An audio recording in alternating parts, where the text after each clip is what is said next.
Welcome. Thanks for joining us this beginning of a snowy early evening. Um, and welcome to the Kleinman Center and welcome to another Energy Week event. Please get your Energy Week t-shirts.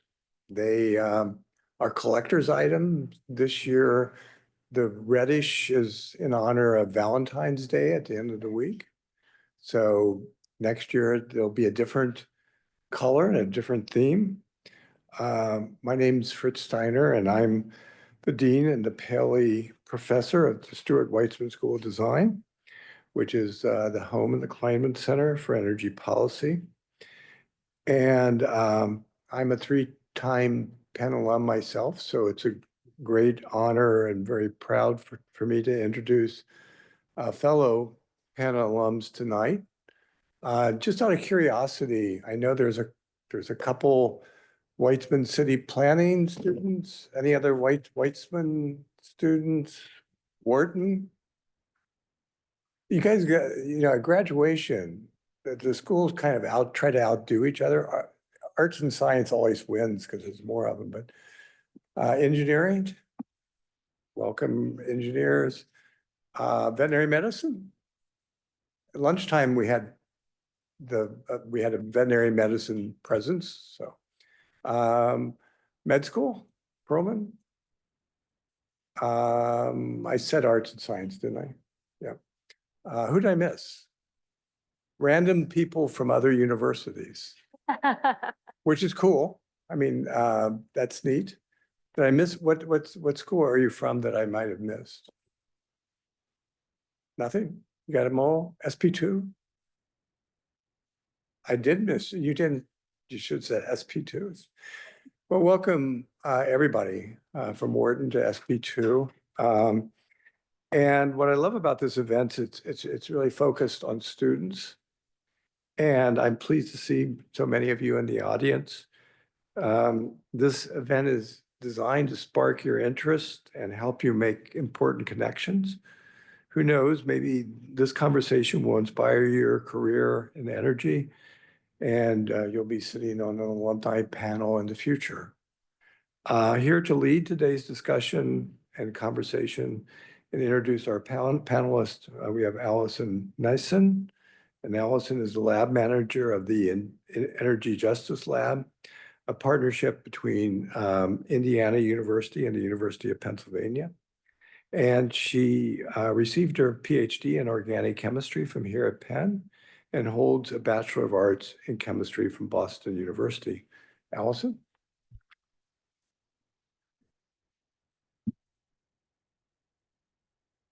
Hi, everyone. Can you hear me? Perfect.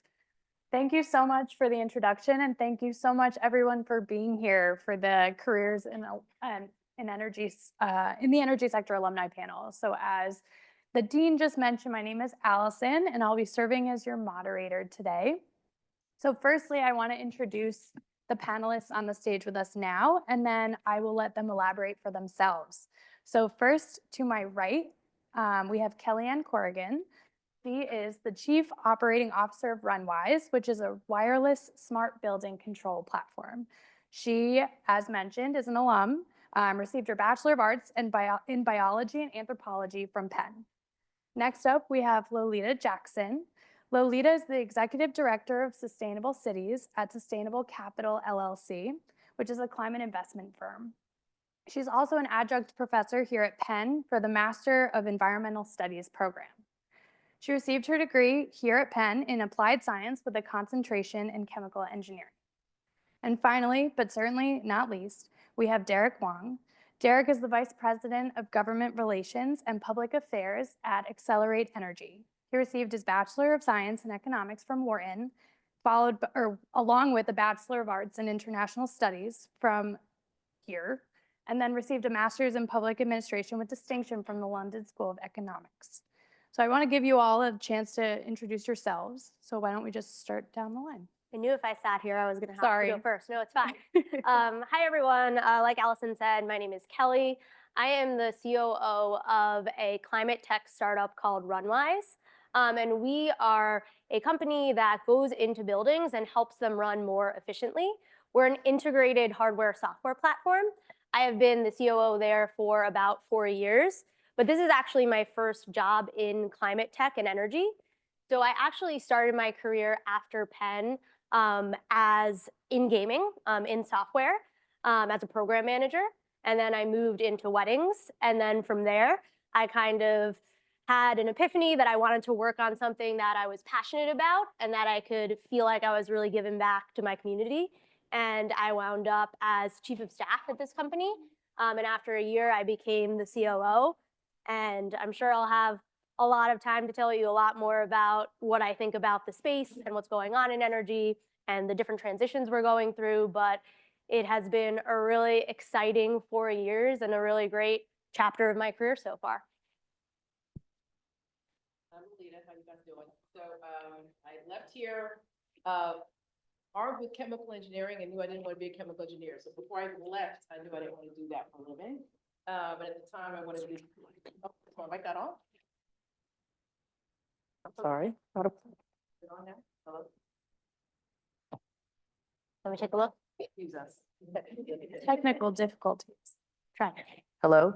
There you go. Sorry, I'm so sorry. Take two.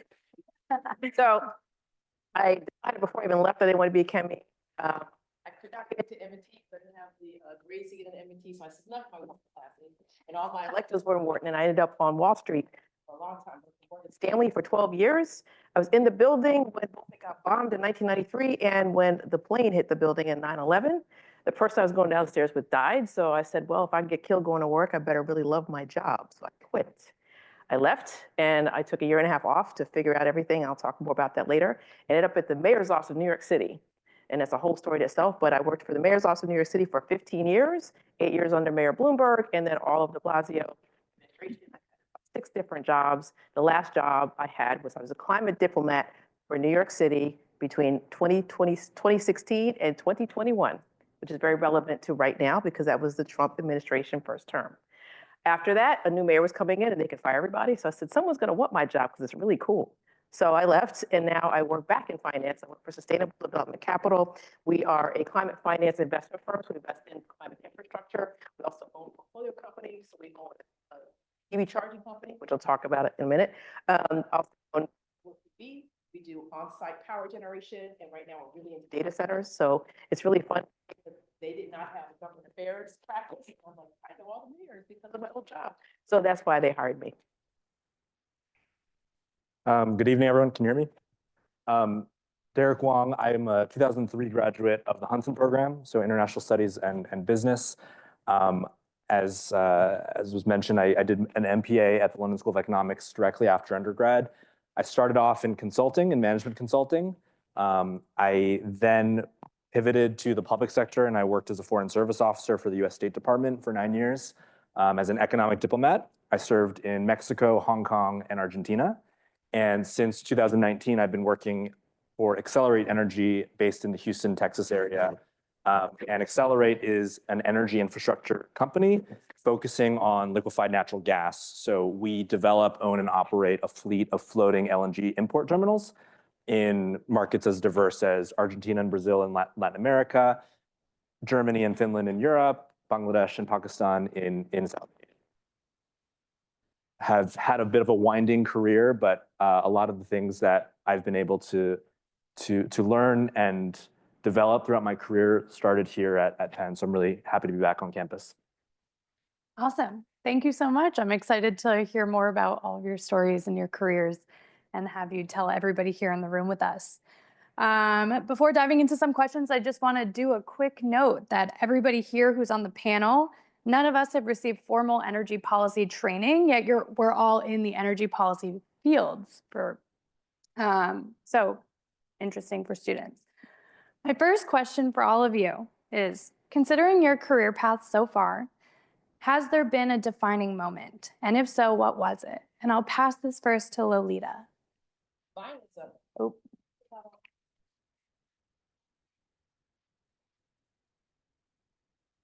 Hello? You hear me now? Yes. I'm cursed here. All right, so I was working in a completely different role. I was not working in climate at all. And I'm glad you said that theme. No one over 45 majored in any of this because it didn't exist. You could not go to Penn and say, I want to be environmental studies. Couldn't do it. So a lot of us who were working in random kind of jobs in city government, it wasn't really considered climate. It might have been something else. So what happened was Hurricane Sandy hit, and they didn't have enough people working in the climate realm. So it's like the Avengers. You're the best person in public affairs. You're the best person in comms. You're the best person in designing new buildings. So we're going to bring you all into a new climate team. So we were the very first resilience plan in the world for a city. And I worked on that project, and that's how I got into climate. It was literally by accident. And then they recognized, oh, you know what CO2e actually means because you majored in chemical engineering. So that's when it came into play, but it wasn't because I purposely did that. So my defining moment of getting into climate was unfortunately a worldwide event that happened, so. Derek. Similarly, my defining moment was getting laid off from my management consulting firm. I was living in New York. There was a financial crisis in 2008, 2009, and I had to move back home to Maryland. So it gave me space to think things over, whether I was going to continue working in finance, and I ended up taking the Foreign Service. And that kind of led me into the State Department. But that sort of moment of being told you're no longer needed, your services are no longer needed, was a moment of reflection. It taught me humility, it taught me resilience, and it taught me how to pivot and use my training and my skills to be able to redefine my career. Awesome. So my, what I call the defining moments thus far in my career really happened in 2020. So I was working at a wedding company at the time. We built tools for brides to help them, and grooms to help them plan their weddings. And the pandemic happened, and I was supposed to get married in 2020.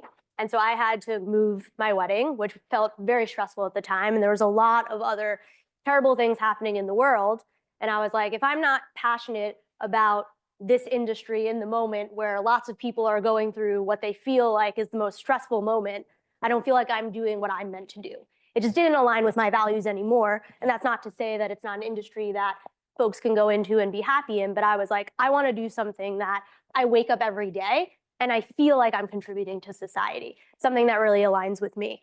So I started to just think deeply about what that would be and what was important to me. And one of the things that I had always been passionate about in terms of when I vote and when I thought about political issues was climate change. And so I thought to myself, I would love if I could take my skill sets and apply it to this sector that I've always been really personally passionate about. So I knew I wanted to go to a smaller company. When I joined my company, we were 30 people. We're now 135 people. But I started networking. I started talking to friends in different spaces. I interviewed with my company Runwise, and I wound up in a job that now I genuinely wake up every day and I love going to work, which sounds very nerdy, but I don't know a lot of people who feel that way. And so really like everything going on in the pandemic, everything going on in the world at that point in time, I feel like I was inside, I was really reflecting deeply on like, what do I want to do with my life? What do I want to contribute back? And that's how I wound up, pivoting my career and wound up where I am. Awesome. Thank you. All of you kind of pivoted at different stages in your career too, which is very interesting. And I just kind of want to throw in my own 2 cents here because I'm also an alum. I went into grad school, as was previously mentioned, to get my PhD in inorganic chemistry. And I realized in grad school, I didn't like working behind a bench. So what really motivated me, at least, was the science behind it and being able to communicate science effectively. And so that's kind of where I found my niche. Still on my journey though. And I'm really excited to be here. Okay, so next, I'm curious. All of you are in different fields now than what you were in before. What did you want to do when you first graduated Penn? Let's start with Derek. Sure. I was, I guess, a little bit stereotypical Wharton Huntsman wanting to work in finance. I thought I was going to be in investment banking. I thought I would eventually pivot to development finance. Growing up in the DC area, being around policymaking, the World Bank, and multilateral institutions, I thought that's the path that I was going to be led towards, and obviously that didn't happen. For me, I wanted to be a chemicals industry analyst for investment bank. It was very specific because investment bank is what you wanted to do in the 80s. I got on 89, so it was like, Michael Milken went here and all these people and greed is good. And that's what I thought I wanted. I ended up being in the banking sphere, but in a different area, but I was not that specific role, but that's what I wanted to do. So I was pre-med, finished all my classes, bio major. I was taking a year off to study for the MCATs, and then I wanted to go MD PhD, like full throttle. And obviously, I did not get close to that. If anyone wants advice during the mixer after this about telling your parents, thanks for the education, but I'm not going to be a doctor anymore. That was interesting. No, but yeah, that's what I wanted to do. That was my next question. Just kidding. Awesome. So all of you, what skills did you gain throughout your time at Penn? So not necessarily just the classes. We're talking soft skills. We're talking everything else. Did you learn that you have used in your career now? Does anybody want to? I'll start because I got a lot to say. So Excellent. I was very involved at Penn. I was in counterparts. I wrote for the DP. I sang in a frat band. I was on Wheel of Fortune on College Week. And I was engineering, and I was in a band that played in all the fraternities. So I was just running around like a lunatic. But the couple things that I will say is writing for the DP taught me the power of the written word and how to communicate, because I was engineering. And at the time, engineers were not allowed to take English classes because they said it took too much time. Could not take a language class or an English class. So I knew what I didn't know. So I said, okay, I need to figure out how to start writing something. So I started working with the DP, and I was a columnist for an entire year, and it was really transformative. I was like, oh, people actually reading this, and like I have a voice, and so that helped me. The second one is, as I said, I was in counterparts, and I was in all these bands. I played at Fling, and I was kind of like the solo singer on campus at the time. And so I'm not afraid of public speaking at all, ever, because I did it in front of thousands of people when I was still in college at the age of 20. So I think that's the second thing. The third one is time management. I know a lot of you in this room probably are a club that you had to try out for, which this is a new concept to me, that you have to try out to be in a club. But you're in a club, you sing, you play a sport, you're doing, I see a gymnastics shirt, like you guys are really busy. And the things that you learn here, I promise you, most of your peers aren't as busy as you are, so you get to work. Like, oh, I can mentor kids and go away for the weekend and babysit and do all these things. And they're looking at you with wonderment, because at Penn, you learn that time management skill. I use it every day, all the time. And people say I'm the Energizer Bunny. I'm like, I learned that at Penn. And then the last thing I'll say is related to curriculum is that even though I never became an engineer, I use it all the time, because how we solve problems. We're the ones that come in with the agenda. What are we leaving with? Why aren't you on time?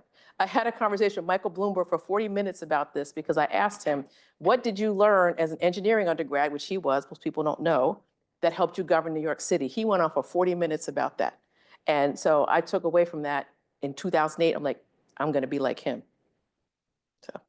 That's awesome. So I learned something new. I also did a cappella here at Penn. I was in full measure. Oh.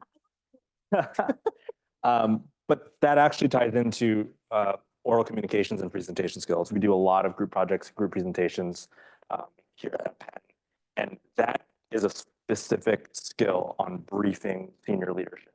And in my career, whether you're briefing the Secretary of State, the ambassador, or the you need to be able to distill complex subjects into something that is actually a recommendation. And you need to do it quickly, get to the slide up front, so that if there are follow-up questions of why does this matter, what do I need to do now, you've already front-loaded that for a busy executive who is probably going to move on to something else in the next 3 minutes. So that is something that started here. Amazing. So I was on the Performing Arts Council exec. I was in theater. I tell everyone all the time, hire former theater kids, they'll get things done, but this is just proof. But in reality, I break it down into like 2 different categories. So academically, I feel like being a bio major was just a very systems heavy, right? Like you're learning about biological systems. And I took that and I translated it into technology when I first went into my career in like software technology. I love being a systems thinker, thinking about systems from the ground up. And then eventually I translated that into building systems. How does a building work? How do their heating systems work? How do their HVAC systems work? And then how do we make those more energy efficient?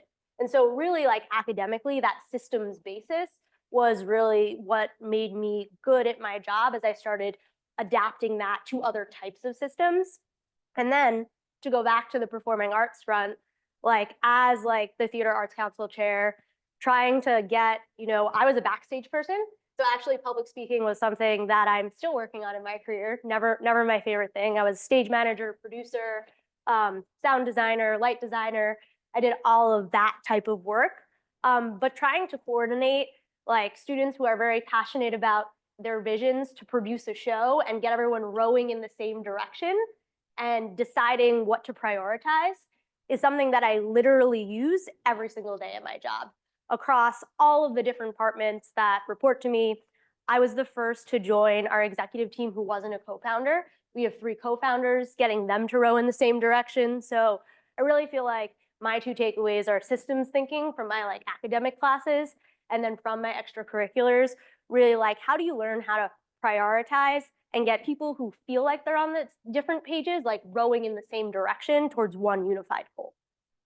That's awesome. And also throwing in my own 2 cents, just the importance of organization. And I feel like college students, grad students, every type of student, you learn how to organize or else you can't survive. I mean, the classes that you all take, the times of everything, getting to from your classes, just learning how to be organized and time managed. Thank you. Awesome. So for, excuse me, for the students in the room who are considering what careers they'd like to pursue, what's one thing you wish everybody knew about your profession, or one common misconception that you think that people have about your industry? I can go first Kelly? on this one. So I think, so for me, like, just to give you a little insight into my day-to-day, we are 130 people, but when I started at the company, we were about 30. And so like, I have been in and out of mechanical rooms, and there's a lot of work that happens on the ground with plumbers and HVAC specialists and like these like blue collar workers. And I think a lot of times when we talk about energy transition and energy efficiency and climate change, we're talking at like a policy level, which has to happen. But I think sometimes we forget that that needs to trickle down to these like boots on the ground workers. And in order to do a lot of these changes, those workers need to be brought into the fold.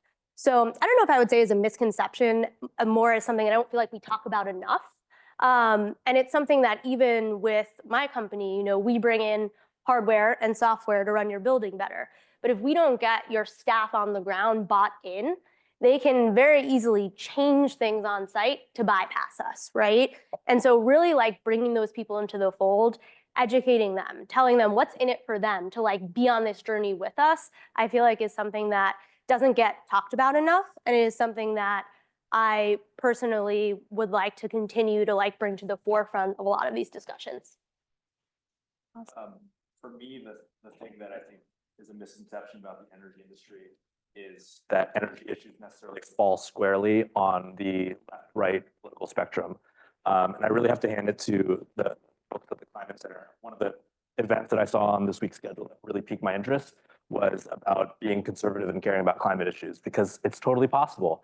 And on the flip side, you can be liberal or left-leaning and still see the role of oil and gas in the energy transition, in helping expand energy access, in strengthening energy security. So I think that there's a misconception that whoever's in the White House necessarily pulls everyone in a certain way in energy policy. Obviously, certain leanings and certain policy prescriptions, but it is possible to think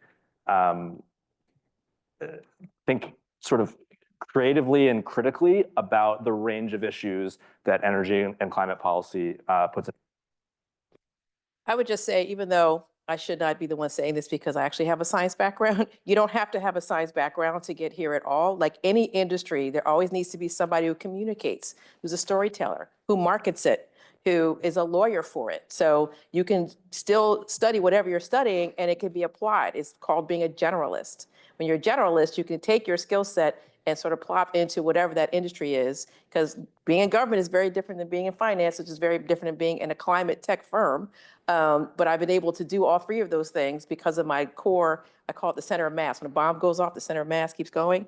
I'm the center of mass. So wherever you plant me, I'm going to be able to apply those skills. That was a bad analogy, I'm sorry. But the point is, be true to the thing that you do really well, which you probably are already doing, but think that it's something that is easy to do. It's easy for you to do. And it took me years to figure that out. Like, oh, I thought everybody could do this thing that I do really well. It's like, no, it's just you. I'll give you a personal example. I'm the president of my class of 89, and we've won the class award merit 3 times. You know why? Because I basically project manage all the reunions. And I didn't realize that's what I was doing, but you know, I did not start out as president. You guys may not know this, but every 5 years you get a new president sometimes. So I didn't get it till my 20th, but my point is I applied those skills that I use for everything into everything. So you may come into climate in a way that you don't even realize because it's not about the science, it's about what you do well and applying it to climate. Yeah, just to expand on that really quickly, Lulu, you said something that I wish someone had said to me earlier in my career, which I was having a discussion with my partner at one point, and I said, I just don't understand. Like, I'm not that smart. This thing I do is so easy. Why doesn't everyone just do this? Like this one thing I was good at, project management, organization, something. And he was like, it's easy to you because you're smart in that area, which I know seems like a very simple concept, but it's like a real thing where I was devaluing my worth because I was like, it's easy to do this, right? Everyone should be able to do this. And if you all really think about that, I think you'll think about what are your special skills that you could apply to any industry you really want. Yeah, you're learning how to learn here at Penn. You're not, I mean, you're learning your major, but you're really learning how to learn and how to apply that knowledge into whatever field you decide to go into in the future. Okay, so that being said, what's one aspect of working in energy that you're most excited about? And why is it a good time to go into energy now? I'll start. Just things can change moment to moment. And it's like the Wild West. So you really decide, okay, this is the thing that's going to be the next big thing. And then it's something completely different. And you look at even what happened with DeepSeek last week. So that's NVIDIA and all of the other companies have had to respond to that. And I say that because my company is very interested in data centers. And so how much money is going to be deployed in data centers or not, how much is needed or not, and it's changing moment to moment. The fact that nuclear is coming back. 3 Mile Island was the site of a severe nuclear disaster. I'm old enough because I was 10 years old or 12 years old when it happened, so I remember when that happened. And now it's being brought back on solely for data centers. That's amazing. So you never know where it's going to lead you. So I just feel like it's not a static industry. Yeah, I totally agree. I think technology is changing and it's changing the way we produce, transport, and consume energy. Even in sort of my business, the natural gas industry, we look at sort of the upstream, midstream, and downstream. Where are the places where you can detect and better reduce emissions? I'm excited about sort of the different ways to produce natural gas. There's actually a number of companies that are piloting ENG, electric natural gas, that is essentially carbon neutral, and it's molecularly the same as fossil natural gas. And because it can be blended the way you blend ethanol with gasoline, you can think about having natural gas and LNG cargoes that are lower in emissions profiles and can extend the life of existing natural gas infrastructure so you don't end up with stranded. Yeah, totally agree with both of you. The pace of innovation in energy right now is just, it's a really exciting time to be there. I feel like I'm always reading about a new company that's figured out something that could be the next big thing in the transition space. I would say in particular, so like I focus on like sustainable cities and really like transforming buildings, right? And I think the thing that is exciting to me is that I feel like every day I see, we say like not another dashboard, but lots of like software only solutions. And that's because like going in and doing the hardware piece is infinitely more complex.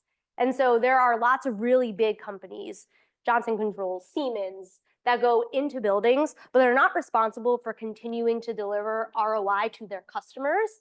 And that's what makes us different. And because there's this fractured landscape of control companies, we really feel like there is an amazing opportunity to unify and become like the operating system for buildings. And what we tell our clients is like at the end of the day, like no matter what you're running, you want to know what every single kilowatt hour of electricity, gallon of oil, therm of gas, what are they all going to? And like, is your building truly zero waste? Like, is it at the end of the day running as efficiently as possible? And I just don't see a lot of companies who are doing the hard work of that hardware software integration to make that possible. So that's like, I think in my like sector of the space, a really exciting opportunity. Very cool. And you might have actually just answered my next question as well. What are some of the most challenging aspects of your job right now? And what skills have you found to be most helpful to you in rising past these challenges? I'll start since we have Technical difficulty. Mics are not working. It's not us. I'm telling you, it's not us. I'm going to piggyback off what you said, because energy efficiency is going to be sort of the mantra that keeps coming up. You're going to keep hearing that, because this is maybe controversial to say, but I'm piggybacking with what you said, is that natural gas will still be here in some form. We have to figure out, until we can get to full renewables, how we can make that natural gas and those other fossils be used more efficiently. And so waste heat, recycling that, 66% of all energy is lost between transmission and distribution. So doing on-site power generation, figuring out different ways to cool data centers, all those things, you're going to see a lot more of that. So that's the thing that I think I'm excited about, but a lot of people don't really understand or believe that that's the way really to get forward. They like put out more renewables, put out as much as possible, but you really need to also be efficient with what you already have, because some people are not going to be able to put that money in, or that power's not coming on in a timely manner. Offshore wind, I'll talk about that later, but I think we're a long way away in the US of being able to get there, particularly now. So until those things happen, what are we going to do in between? I think energy efficiency in my realm is the answer. Yeah. Well, you can hear me now. Very in line with that, I think energy diversity and looking at being able to have a diverse power mix and diversify your fuel sources. I think one of the lessons of the past few years that we saw in Europe from Russia's invasion of Ukraine was being beholden to a single source and being able to diversify away. And so that's part of the story of my company, helping countries and markets be able to access LNG markets, so that you're not beholden to Gazprom and Russian pipeline gas. You can actually be able to import US, Middle East, Australian gas, and make sure that you're covered for the peaks of demand that you have.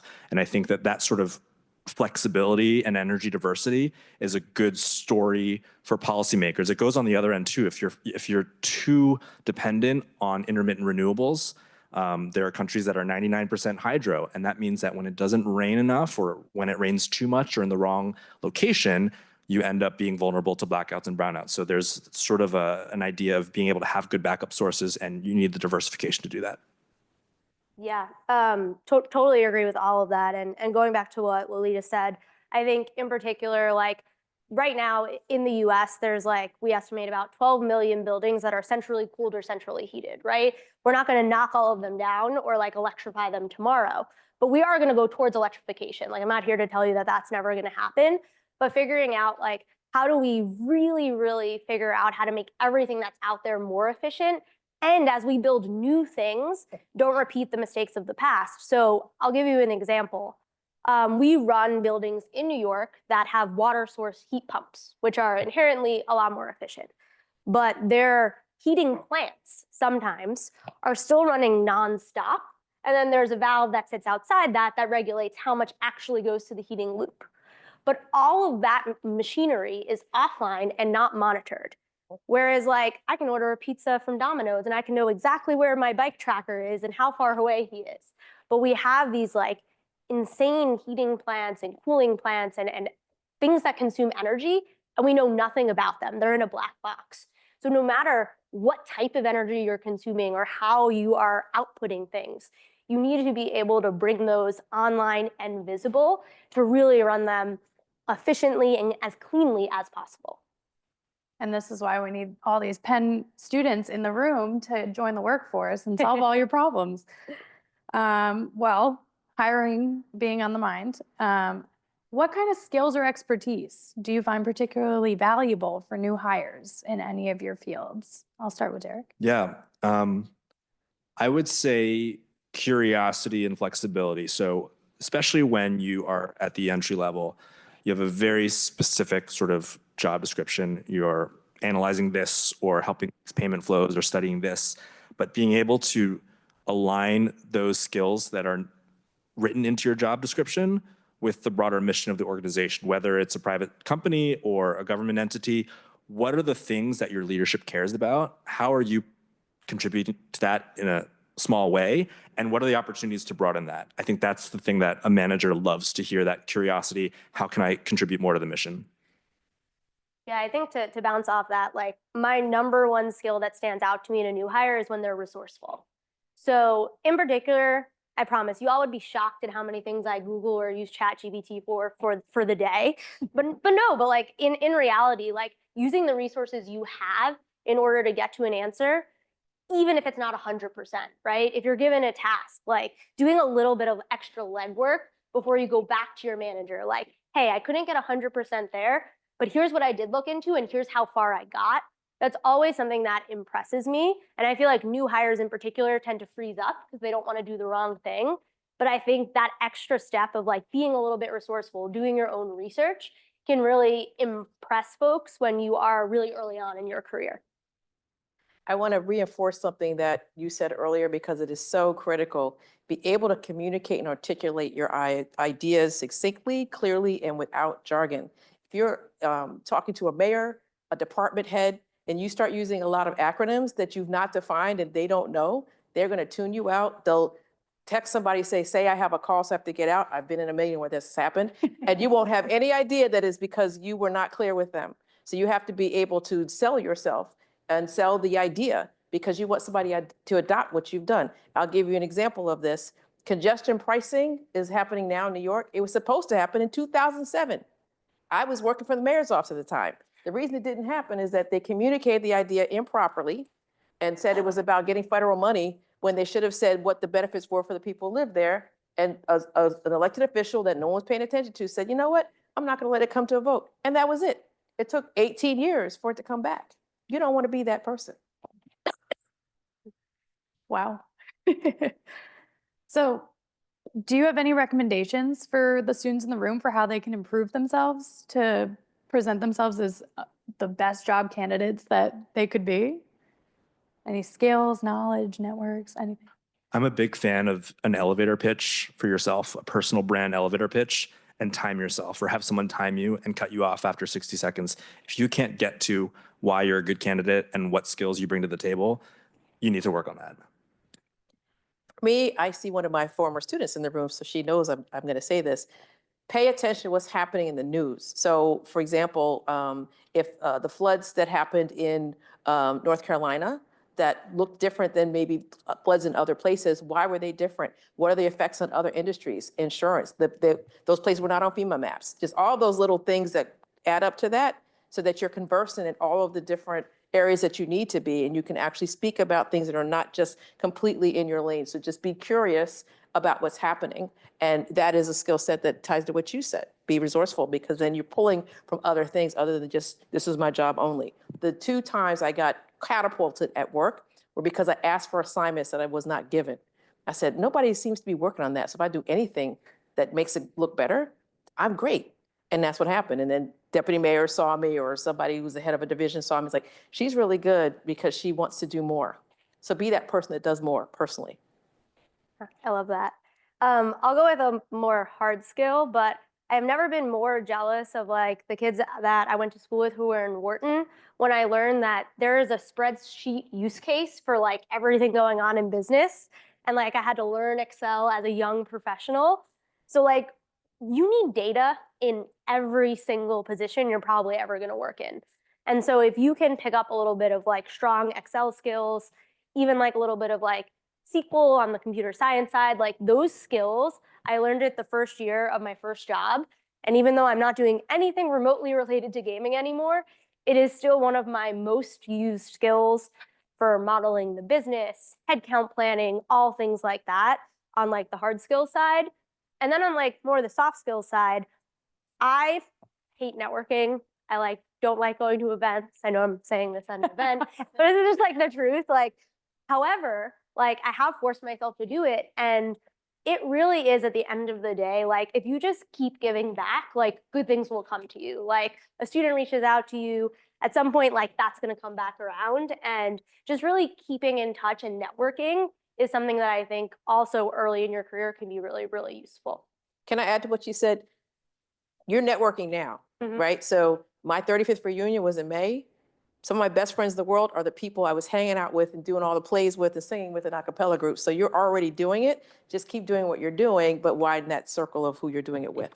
Yeah, I'm gonna sorry, Oscar. Oscar works here. Oscar lived with me in college. We shared a Oh, house. it's awesome. So All right. at the end of the day, it all comes around. So it's really important. Yeah, That's awesome. it's really cool. Really blew up your spot here. I'm sorry. Oh man, he's like, I didn't want anybody to know that. Very cool. Yes, and I encourage all of you to push yourself to do something out of your comfort zone. If it means networking, if it means reaching out and getting an informational interview with somebody, just push yourself to do it because you'll gain those skills and you'll find yourself being better at doing what you were originally afraid of. And Penn alums will always say yes. So you go on LinkedIn, you find somebody, I'm like, I can give you 20 minutes on Zoom. I'm just telling you, they will. So just don't bomb me. A lot of you. You're But like so many I know, right? It's questions like, I got after this. 50. No, but usually most people make some time is all I'm saying. So don't be afraid if you meet somebody at an event like this, hey, can I just talk to you for 15 minutes on the phone? We usually say yes. So. Awesome. So I'm going to ask the weird question. So far in the new administration, we've seen a lot of changes in the energy field.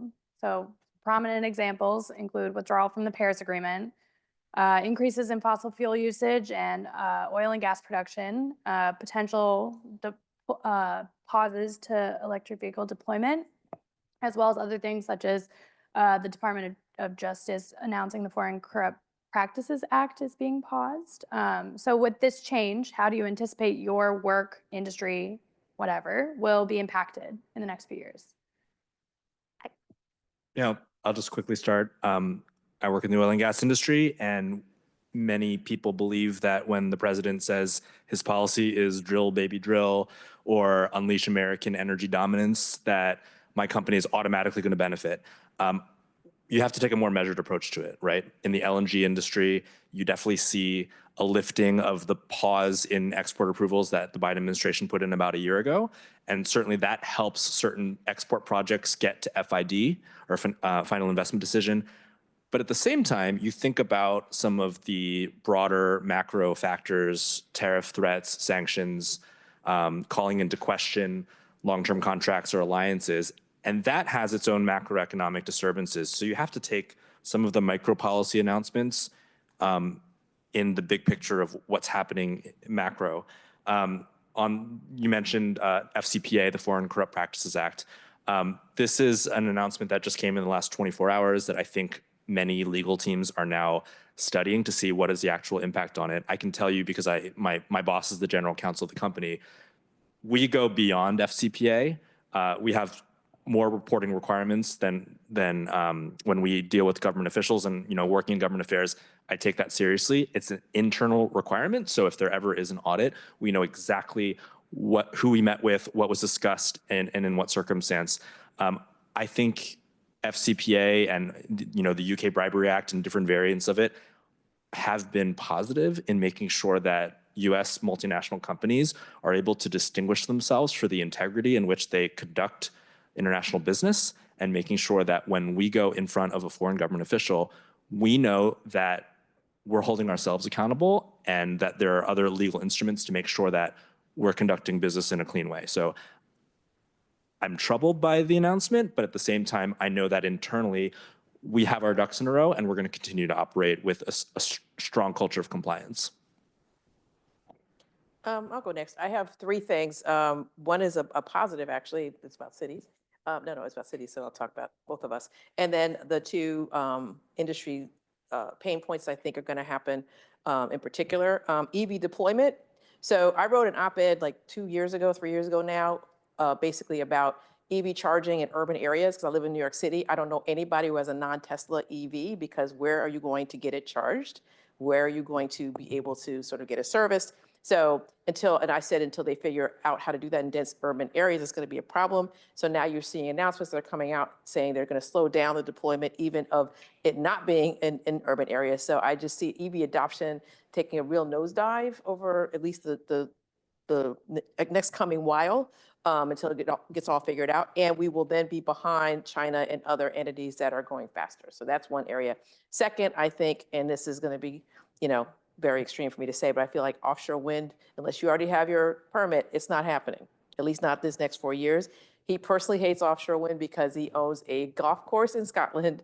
And there was a very controversial thing where they wanted to have it there and everybody complained and he was very upset about it. And so there's been a sort of a bee in his bonnet the entire time around that. And so I feel that it's almost a personal issue in that particular regard. So you may have seen that Governor Murphy last week just said, I'm not going to put more money or put money into one of the projects, and one of the projects is dying. And then 2 years ago, Ørsted had pulled out of 2 projects, offshore wind 1 and 2, because it had taken so long to get it up and running because of the permits that supply chains were totally a mess because of COVID. Interest rates went up and it just was not economical. And so they lost $6 billion or krona or whatever the derivation of the money was. They lost a lot of money. So I see more and more things like that happening for offshore wind in particular. But on the positive side, I had that job that I talked about in the mayor's office during his first term. Cities came together, and I think this is an important point to note because some of you may have had your heart starting working for the EPA, not happening. But cities, environmental nonprofits and NGOs, philanthropy, they're going to ratchet up their work. That's what we did before, to the point that there were very large climate gatherings. 200 cities and governors went to COP28. That's going to continue to be more and more of a space that a lot of this work is getting done in. New York City has the 12th largest economy in the world. California has a bigger economy than the UK and India. So that means it's going to be a lot of money, a lot of work that can come in. And lastly, private sector is going to come in. So if there's federal money that you're definitely not getting now, there's a lot of companies like ours who will come in and say, we'll finance your CapEx up front. We get paid from the management fees of the funds or from the actual energy as a service. So there are ways that private sector can make money, particularly the patient capital, so pension funds, et cetera. They're willing to wait 15 years to get that return back, and they want it to be steady. So these are the industries that they're willing to invest in. I'll stop there, but I can go on and on. But Yeah, actually, to jump in there, like the private sector is like increasingly like becoming more and more involved, right, in the energy transition and climate change. And so in particular, like for my company, we have been really focused on trying to figure out how we can become like impervious to policy changes, right? And so the way that we have done that is by building a great business and making installing our equipment a really good business decision. So we sell on return on investment. So your ROI at Runwise, if we sign up for us, for almost every building that signs up is less than 1 year. And we sell directly to real estate owners and operators. And that is something that resonates, right? If they don't resonate with the reducing carbon emissions mission, that is also part of our mission, right? Everyone wants to save on their bottom line. Energy still costs money, and you don't need to be wasting it. And so for me in particular, we've spent a lot of time over the past 4 years really crafting that story. I know you said earlier, there's a place for storytelling in energy as well. And so for us, like, we don't see a lot of these policy shifts as something that is going to drastically change our business because we have been selling ROI. We charge an annual fee, so we have to continue to deliver results in order for our customers to continue to pay us. And for that reason, like, our kind of bottom line here is like, build a great business. And as a lot of these different energy measures continue to become cheaper through technological innovation, it just starts to make good business sense. And regardless of who's making the policies at that point, you can really get a lot of these climate initiatives over the line. Awesome. Thank you all. I want to make sure that the audience has time to ask their questions. So I'm going to pass the mic to Oscar Serpel, who's Deputy Director of the Kleinman Center, as well as Kelly Ann's former roommate. And let's just give a quick round of applause to our panelists.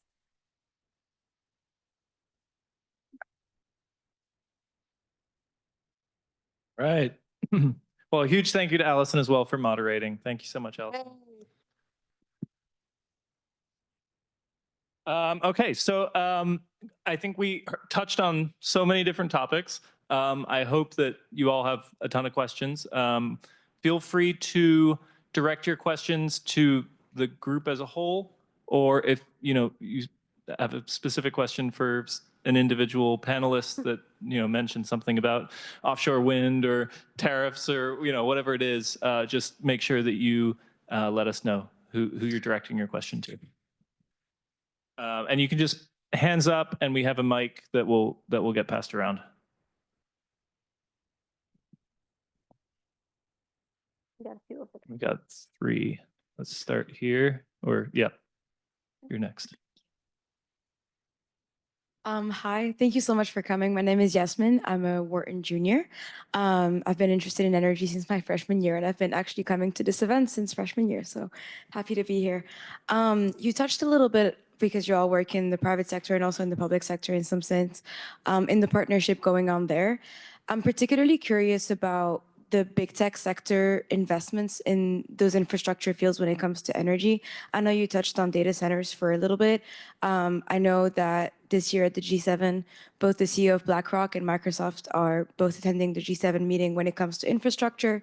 And as governments, I guess, are with the new administration becoming a little more volatile on their energy policies, I'm just curious on what the private sector can do in this sense, and if you have any insights on, what you think the big tech sector role in that is. Thank you. Well, I'll just continue on with what I was saying about data centers. So my company is very involved in this. We actually have a person working for us who used to be in charge of siting data centers for Amazon Web Services. So he's done 70 of them across the world. And we're very active in that sector. And just all I can say without, getting over NDAs is that there's a lot of interest in still doing this across the world. In fact, in Ireland, they're already having problems with grid connection. It really can't do many more there. So they're looking all sorts of places. So look for places that have a lot of land, that the grid connection as well, and they're able to get energy and power sources, places like Tennessee and other places. You're going to see that continue no matter what the administration says, because in order to keep up with AI, keep up with crypto and other things, it's just going to be more and more power that is needed. And the data centers is where it's going to really manifest. Yeah, I was at a conference last year, an energy conference, where Bill Gates came and talked about data centers being, I think, energy caterpillars. And I think you're touching upon a really important thing that is in the back of the mind of any policymaker, which is how do I, as a leader of a country, provide enough energy to meet the demands of the current steady state of the economy and where we want to go in the future. And I think, AI and data centers are driving a lot of that.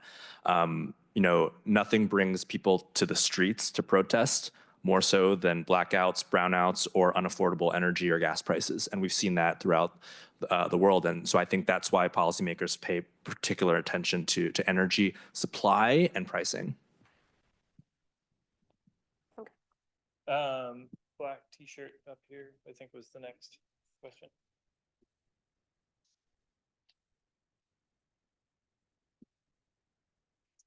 Hi, my name's Matthew. I'm a sophomore in the college. This question is more towards Kelly, but could technically be answered by anyone. So you were talking about how earlier in your career it just wasn't involved in climate at all, and then you came into this industry, this startup, and it deals with HVAC and plumbing and building infrastructure. I was wondering if you could just elaborate more on that jump and learning about all these very industry-specific terms and systems and things and how you handled that. Yeah, sure. So one of the teams that I run is our field team. We have 30 full-time field technicians. To be really transparent, I was probably the most annoying person to our 2 lead field technicians for my first year in the industry. So literally, how did I learn? I literally went in and out of mechanical rooms and boiler rooms and learned how to trace pipes and understand how all of these systems were working. There's not a lot of great resources online that are digestible for learning some of this stuff. So I did spend a lot of time literally on the ground and in the field learning about it. Our co-founders also taught me a lot. One of our co-founders, our CEO, started in property management as a director of operations. So I also learned a lot from him. But yeah, it was a really tedious process of learning, I would say. And it just really involved what you said earlier, being really curious. I just asked a lot of questions, and I found what I could read about online and tried to reinforce that knowledge, so that now somehow when someone's trying to figure out how to take control of a system and no one can figure it out, my phone rings. So definitely like learning on the ground, being curious and asking a lot of questions is how I made that jump. I want to build on that. And, something I'm always telling students is don't wait to learn something in the classroom. I think, you have the world at your disposal with the internet. And if there's something that interests you, find a really good resource and stay up to date with like current events in that space. And I wanted to pass that to all the panelists. Are there ways or strategies that you all have for kind of staying up to date and staying informed on current events and changes in your industry, or even changes outside of your industry that directly impact your? Take advantage while you're a student of all the publications because they're free to you. They're not free when you leave here. They're free to you now. You can look up anything. So I'm going to name a few things that have been helpful to me. I read them every morning. I take an hour with my coffee and just kind of browse through. Political Power Switch. It's an aggregator, and it has worldwide news about policy and about things that are happening on the ground. E&E News, which is sort of a subgroup of that. Bloomberg Green. And climate articles. There's very good, very, very good climate reporters at the New York Times, the Washington Post, and the LA Times. Financial Times, if you're a Wharton person, they have good climate reporting as well as the Wall Street Journal. So those are things I wanted, because you get them all for free, take them because they're a lot of money when you're not here anymore. And just start making yourself more well-versed in sort of the day-to-day. And like I said, they're aggregators, so you can just look at, the 3 lines, like, okay, I get it, I see what's happening there, and move on, so. Let me just add to that. When I was an undergrad here, someone said, you need to get in the habit of reading The Economist every week, cover to cover, which is a challenge, but you also learn a ton. And what I've sort of learned, especially in diplomacy and now working in government relations, is you also need to learn to read the perspectives of people who are coming from the outside. So getting out of sort of the cable news cycle of what's happening in US politics. What is the FT saying about what's going on? What is Al Jazeera saying what's going on? Sort of globalizing your view. And then for me, because I live in Houston and I drive 30 miles each way to get to my office, I end up listening to a lot of podcasts and listening to people who have opinions that are way different from mine, but help me to think more critically about the world around us and how geopolitics and markets intersect. Yeah. And to add one more thing to what he said, Europe is going to drive a lot of what's happening now because their regulations have not changed, even though the US is. So if you're an international person that works for I work for a British company, you still have to follow those things. So it's good for you to know what's happening in other places because of that. Yep, we got another question here. Hi, my name's Will Tabor, first year MBA. In my personal life, I believe a lot. I'm very concerned about the climate, but I also don't live the most, I'm like an imperfect advocate. I don't live this like perfect life. As I look towards future job prospects, there's a lot of companies that I'm probably most eligible and likely to be hired by that I have that same feeling towards. So just, with years more professional experience, how do you kind of balance that? I'm working for a company that maybe doesn't have the same, climate vision or goals that I have, but I still need to work here. And how do you, stay invested and mentally engaged? First of all, let me just say that I think that's a challenge for anyone working for any organization. Are you fully aligned with the mission and exactly the tactics and the strategy that your senior leadership goes with? And it's very hard to answer yes that 100% of the time. I think that there is space in certain organizations for constructive dissent. Having worked in the State Department, we had a dissent channel where you could send a memo into Washington if you disagreed with policy, and that was the appropriate way to do so.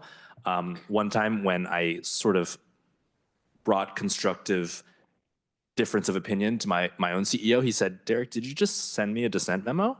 But there's a way to do it constructively, and there's a way to do it where you think about what are the objectives of the organization. How are you helping more efficient operations? How are you helping create additional commercial opportunities? And I will say that may come a time when you do feel that you're just not aligned enough with the organization and the mission, that you feel you need to step away. And I think that it's actually quite mature to be able to step away on your own terms and find an organization that you are more aligned with. And I actually went through this in a certain way because I started out working for Mayor Bloomberg, who had the exact background that I did. He was engineering undergrad and then went into business. And then I stayed during the transition because the transition to the new mayor happened right around Hurricane Sandy time. They kept the entire climate team and fired almost everybody else. So we were still there and working for a mayor who had a different vision. That being said, the vision changed to be more of an environmental justice mission, which was actually good.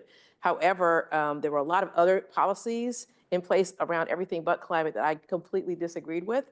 And so I really focused on what change am I making? What am I contributing?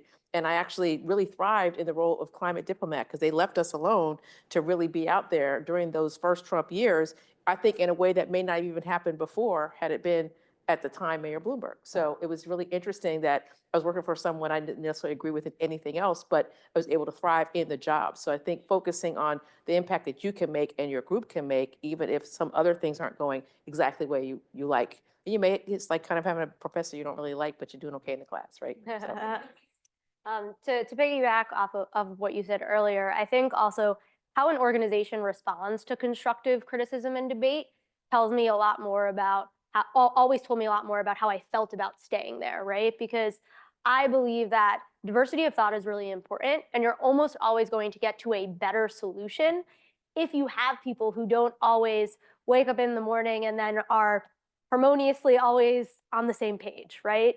And you want that in your organization. When I'm hiring even now, I try and recruit folks who I think have a different angle on something, because I feel like that is what brings us to the best possible solution to any business problem.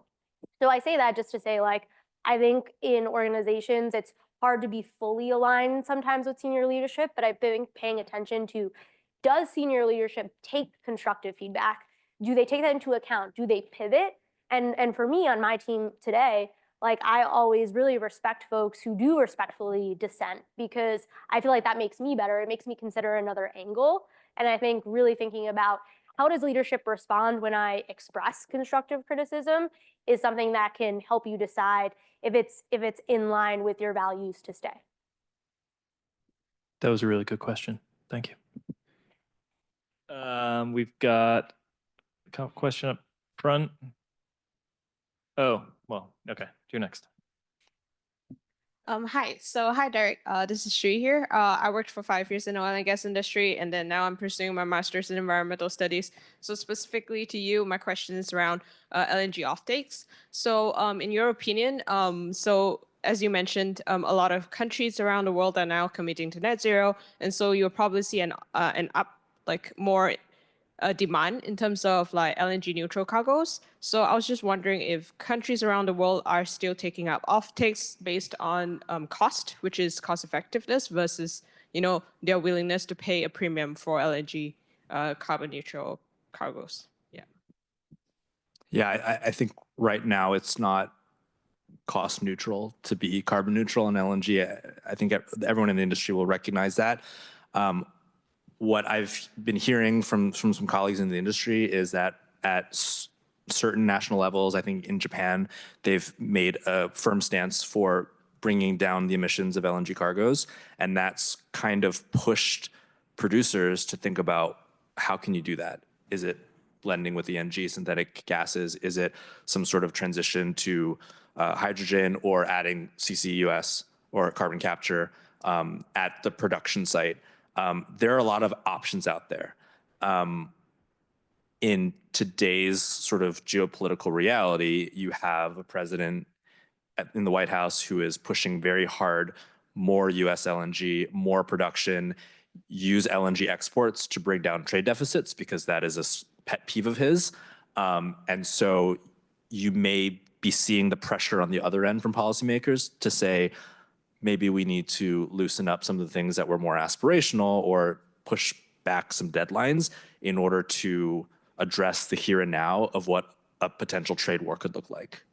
And I think that there are certain things that tariff threats will do to push policy changes in completely unrelated areas.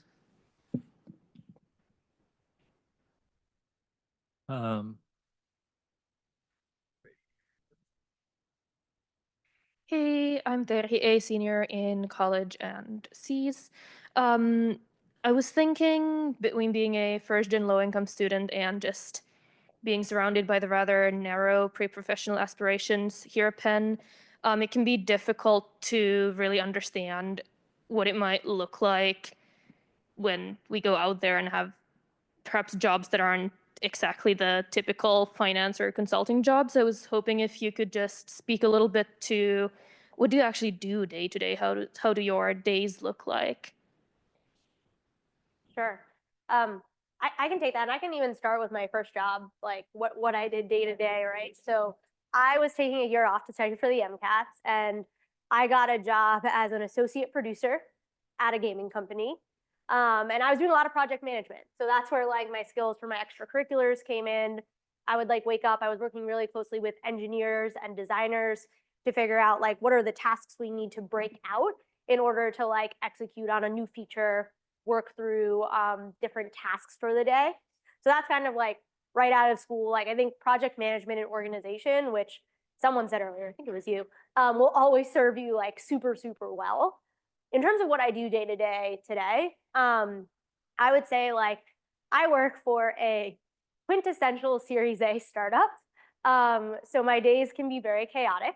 I can go from a board meeting to needing to go in the field on site to troubleshoot something. So I still go into the field, to taking an escalated call from a customer, to coaching one of my managers on like how they're handling an underperformer.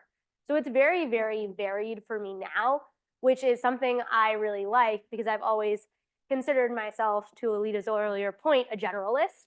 And that's something that I really thrive on. Like I like getting the opportunity to flex a lot of different muscles, which definitely isn't for everyone. But that is kind of how my like very early experience kind of has translated into what my days look like now. I manage directly 12 people, and about 70% of the organization is under my umbrella. So I have quite a large team overall. So there is a lot of management and strategy, and then just I serve the customer and field org. And so I do get certain like escalations to me as well. So first of all, thank you for talking about your background, because one thing I did not say, I was raised by my grandmother who died when I was 15, so I have no parents. And I grew up in public housing on public assistance. So I was on welfare. I came here from the projects, came to Penn, surrounded by lots of wealthy people, and it was very disorienting for me. So thank you for sharing that. So I was like, I need to get a job. So the first thing is I thought I was going to be a professional singer. I was like, I got $40,000 of loans to pay. And this was $1989, which is like $200,000 now. So I was like, I got to get a job, because what happens now is that if your family earns above a certain, below a certain amount, you go for free. That didn't exist then. So I had to pay that back. So that's why I said, I got to go to Wall Street. But because I did not go to actual Wharton and I was engineering, which you're all going to think this is crazy, they made me start at a lower position. Because you don't have a business degree, you're going to be an assistant. You're not going to be an analyst. So I was literally taking phone calls, remember faxes? Faxes. But what I said, I know, they're like, what's Still using fax. Yeah, in Japan. Like get asked Yes. to fax a contract. Crazy. But the thing that I wanted to point out is that I took that as a learning opportunity. I was like, you're going to think I'm going to be down. I learned every broker. I learned what they were selling, what they wanted to sell, what was going on. And so I came up with a product innovation.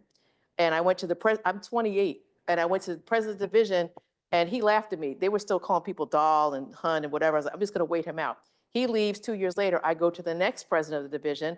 He said, okay, you seem really, excited about this. Do some research. I did the research. He said, you got 6 months, these 7 people, go. Everybody above me who I was working for me on the project was a 50-year-old white guy, and I was a 28-year-old black woman with no title, but he believed in me. That product went from 49 million to $1 billion in 9 months, because I had listened to them, because I had talked to them, because I took what they thought was not an opportunity and turned it around. And by the time everybody wanted to take it over, I was already in charge. So they couldn't take it back. No, but amazing. like I'm 57 now, but that happened 30 years ago and I still get choked up thinking about it. And I asked him later, I said, why? He said, because you clearly knew what you were doing and you should never have been hired at that lower position. But because I didn't have, you know, the people that I knew who could help me hook me up with another job that was higher, or because I didn't come from the right background or whatever it was, I had to start below everybody else. But I turned that lemon into pots of lemonade.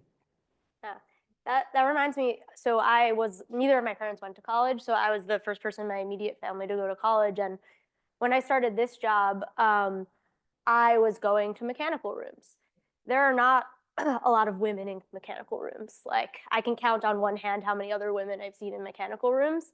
And I remember I was going, this was very, very early on, my first year. I was going downstairs and we were meeting an on-site manager, and I was with my CEO, and the on-site manager looked at me and looked at my CEO and said, "Is that little girl coming with us?" This was only 4 years ago. And I remember it so clearly because he said, he was like, "She's not gonna know what's going on." And I was like, I'm gonna learn so well what is going on in all of these mechanical rooms, and like took that and used it as motivation. And I just think that is super powerful. And thank you both for sharing your story. Let me just add a little bit of a tidbit. I think no matter what your first job is, people are going to remember not just what you did, but how you did it. The attitude, the professionalism that you bring to your job. My first tour as a Foreign Service officer, I was a consular officer in Mexico City. Did anyone have to apply for a US visa to be able to study here at Penn? I was a guy behind the window for 2 years, and I conducted about 120 visa interviews every day. And many people could say, this is tedious, this is, you know, not what I signed up for when I decided to join the State Department. But there's a certain aspect of diplomacy that happens at the visa window. In some cases, you may be the first US government official that an applicant ever comes into contact with. And there are times when you determine that a visa applicant is ineligible for a visa, doesn't qualify. And some people, you know, will be very dismissive and say, I'm sorry, you don't qualify. There's a certain aspect of treating every applicant with dignity and respect, because they've paid for your time, they've paid for that application to be able to be in front of you. And I think that people will see how you treat others, even in those periods of adversity or where you could easily dismiss them, and say, this is the kind of person that I want to follow. This is the kind of person that I want to lead an organization. Even at that entry level, you can start seeing those characteristics of leaders.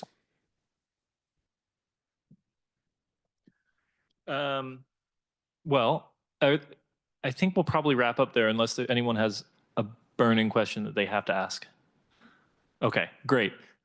So there's a reception downstairs. I hope you can all stay and join for that. The weather, I can't really see what the weather's like right now, but I think we're supposed to be getting a little bit of snow.